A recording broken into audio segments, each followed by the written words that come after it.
Good evening. Welcome to Liberty and Justice for All. We've covered a lot of topics on this show, as many of you are already aware, but tonight we're going into a lot of different areas called nature. Nature and healing, and I have I would say, the premier authority from watching and talking to all the many people I have. Dr. Ruza Bogdanovich has written a book called The Cure is in the Cause. What a fascinating title. And I have watched many of Dr. Bogdanovich's lectures. I've read parts of her book. I'm not going to lie to you and say I read it all because I haven't, but I know I'm going to. I have read enough and talked to her enough to know that we have a special treat for you tonight. And I'm going to call you Dr. Ruza because it's a lot quicker and easier if that's okay. That's fine. Welcome to Liberty and Justice for All. And thank you. The title of your book is so fascinating. Why is the cure in the cause? Well, it is the fundamental truth that to resolve any problem in life, its cause must be identified. So in order for us to know about anything, regardless what it is, whether it is health, politics, religion, anything, we always have to be aware to the cause. So this is as true in disease as in elections, exactly.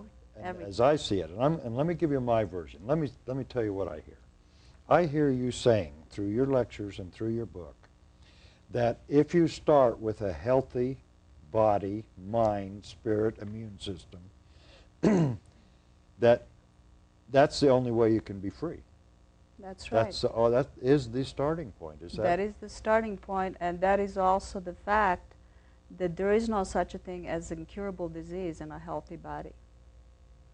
And when your mind is free of toxic stuff and truth, when your mind is ready to accept the truth the way it is, and when your body is pure, then you can actually continue to live your life and prosper and be enlightened. But if there's no such thing as an incurable disease, why is the word terminal passed around so much? I've heard people say to me, I have terminal this or that or the other. Yes. Is that a belief or is that? Well, I think we're made to believe that that is the case, but in reality, if you find the cause of your terminal problem, the solution is right there in it. So no longer terminal. It's no longer terminal, and I really truly believe that there is no such a thing as incurable disease. You made a statement once at a lecture that just knocked me back. You started a lecture by saying there is no such thing as an incurable disease, like you just said. But then you went on and said, only incurable patients. That's true. Now that relates right back to we can cure if we want to. That's right. And I think a lot of times people will try to do everything they can, but they will not go all the way. Right. And a lot of times that will happen, and this is why I said there is such a thing as incurable patient, because many people are looking for quick fixes. Many people are looking for treating the symptoms. Many people want to actually just figure out a way how to get to the point really quickly and are not willing to pay the price to get to the real truth of the cause. Truth is, not sometimes. Almost always the truth is something that people don't want to deal with. Yes, and I wonder why that is. I'm just beyond myself trying to realize that so many people are afraid of the truth, and the truth is actually what sets us free, and truth is so simple. So that... But isn't it true, though, in most cases when you admit the truth, especially if it's about yourself?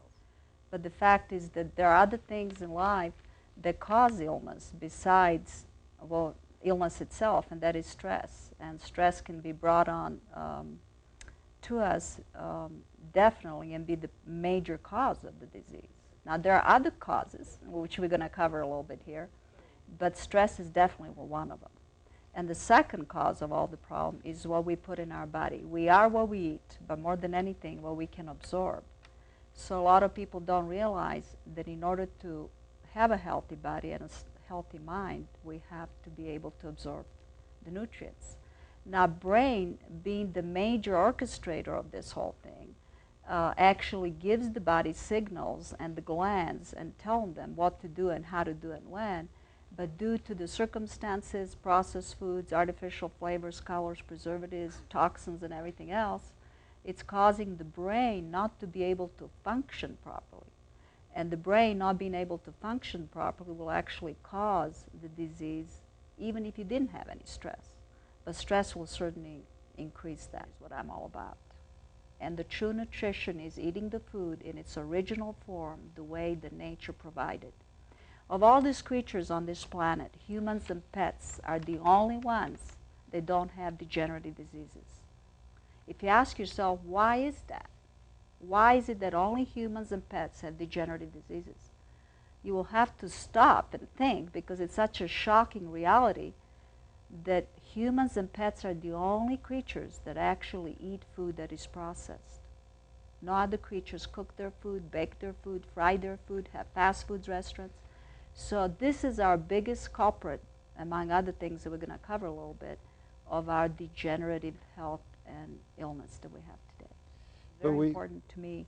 And that is that the food that we're eating that is processed has a totally different effect in the physical body and the biology of our chemistry, so that our body can actually not absorb the nutrients. And since we are what we eat and what we can absorb, our objective is to absorb the nutrients so we can feed the cells, feed the glands, feed the brain, so that the brain can function and orchestrate the body in doing what it needs to do. So the processed foods not only accumulate in the body, that have accumulative effects. Anything that you eat that it's not nature made will literally accumulate in the tissue, and it will pile up to the point that something will happen, something will go amok, and some other reaction will be given to the brain and the glands, so that it will offset the natural biological functions that we have, that we're designed for. Basically, what I'm getting is that you can have something go wrong in the West Wing caused by something that happened in the East Wing. That's right. That aren't really connected. And they will be treating those symptoms, not really looking to the cause, where the cause might be actually an accumulation of the toxins that we have gotten through the processed foods. And how long a person will live will determine how much accumulative toxins and debris we store in our tissues and our cells and our capillaries. If the accumulation is in such a degree that overburdens the body, that the body will give up. Even if you inherited a good constitution, even if you have no stress, sooner or later it will show. But the body just takes all this bad stuff and puts it somewhere. Yes. Because it doesn't know what to do with it. It stores it. And the liver is the sewer plant of the body. The liver stores everything. And the most interesting thing about this whole thing is that the liver is designed to store things when we're not capable of receiving it on a daily basis. So whenever you don't get something, the liver will trigger and release that certain nutrients, element, enzyme, whatever it is. And when the liver gets overburdened and overpopulated with all these other toxins, it will not be able to release the stuff that we actually do need.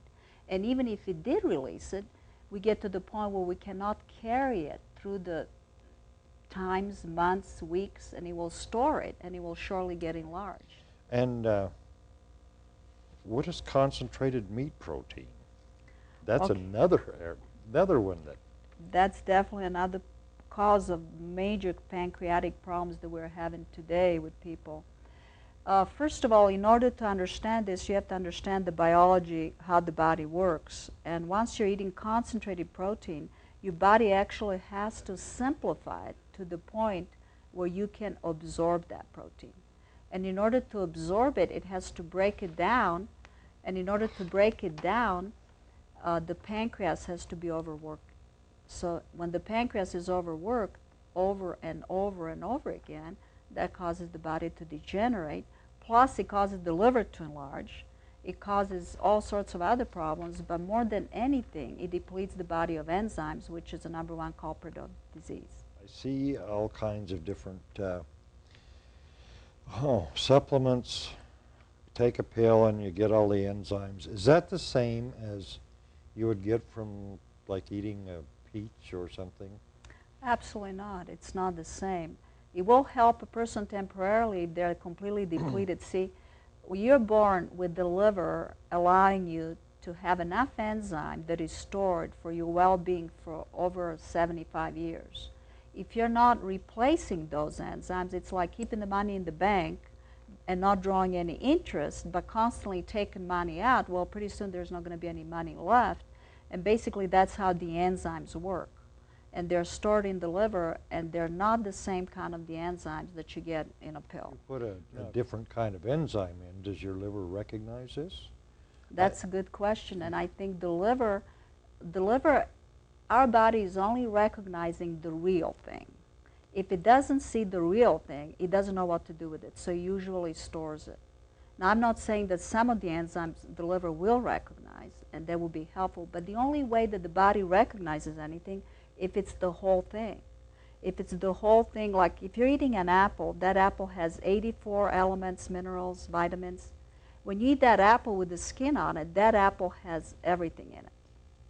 If that apple is peeled, it no longer has silica, it no longer has fiber, it no longer has a lot of nutrients that are in that skin.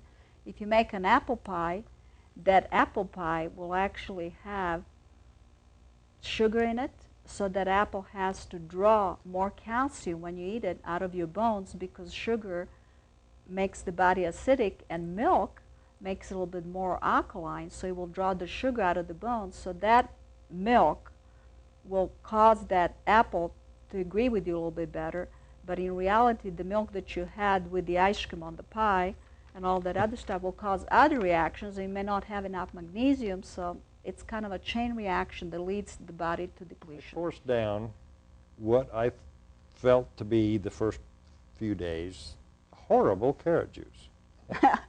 I mean, it really, to me, it tasted awful. I would have much rather had a sausage or something. But I got the carrot juice down, and after about the third day, I went to different juices, fruits, and what I found is I used to wake up in the morning, you know, stumble out needing that first cup of coffee to get me going. Now my mind is saying, you better get to that carrot juice so we can handle this situation. And so now I know that what you're saying is right. But it took my body a while to get used to get used to it and to recognize this. At first it was, what are you doing to me? Yeah. What are you pouring down here? This is weird. This is wrong. And it would be easy, I think, for anybody at that point to say, well, that doesn't work for me. I'm going back to what the TV and doctors tell me to do. Yes. Well, the reason that was happening to you is that your body was probably depleted of some of these enzymes that you were having, and you didn't have enough of them, so when you first started taking it, your body was reacting to it. But it will take time for the body to rebuild some of those enzymes, and then you can go back to it. However, a lot of people feel that if they don't feel good the first time, then they're reacting to it, and they feel that it's not going to be that way anymore. Right. It takes a while. It takes a while. To get used to it. Yes. Or not to get used to it, for your body to get used to it. For your body to do it.